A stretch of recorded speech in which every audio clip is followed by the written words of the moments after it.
नमस्कार. शरणात. सरनाथ तुमचं नाव सांगा. बसवेश्वर रंगनाथ अवधूत. अवधूत. बरं, तुम्ही ज्येष्ठ नागरिक आहात. हो. तर ज्येष्ठ नागरिकाची व्यथा काय मला जरा सांगा थोडक्यात. काय व्यथा आहे तुम्हाला, म्हणजे काय सरकारने काय दिलं पाहिजे का काय केलं पाहिजे का? पगार दिली पाहिजे. पोरं सांभाळीत नाही ती.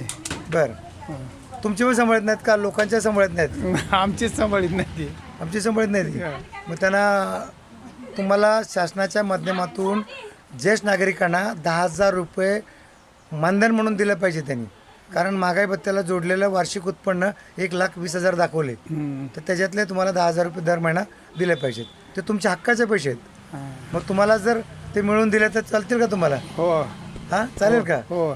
मग त्यासाठी आम्ही प्रयत्न जे करतोय तर आम्हाला साथ द्याल का नाही तुम्ही? देऊ की. नक्की. नक्की. नाही तर आता लोक उमेदवाराचं आता सुळसुळाट चालू आहे, आता फॉर्म भरायचं चालू आहे आणि मीही लोकसभेला उभे राहणार आहे. हो की.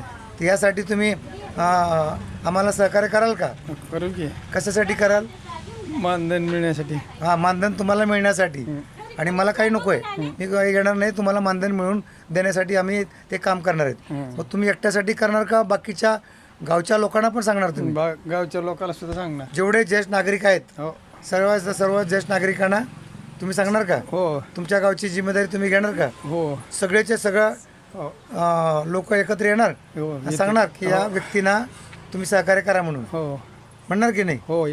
हां, मग आज बघा त्या गावच्या लोकांना त्याचा कुणाला कॅन्सर झाला आहे, कुणाला अटॅक आलेला आहे, कुणाला सून सांभाळत नाही, मुलगा सांभाळत नाही. ही गावगाव व्यथा खूप आहे हो.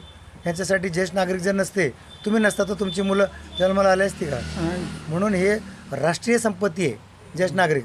म्हणून तुमच्यासारख्यांचे आशीर्वाद आणि गाईचा आशीर्वाद या 2 कामासाठी माझा या मुद्द्यावर मी लोकसभेला उभा राहतोय. तर तुमचा पाठिंबा आम्हाला मिळेल का?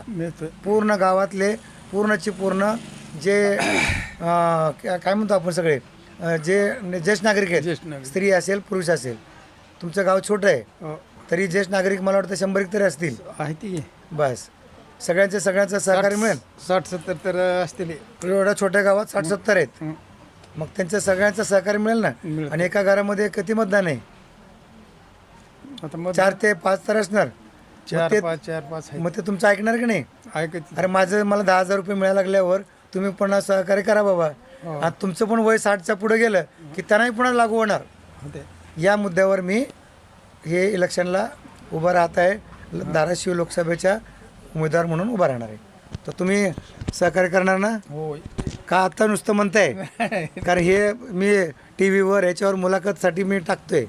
टाकू ना? धन्यवाद.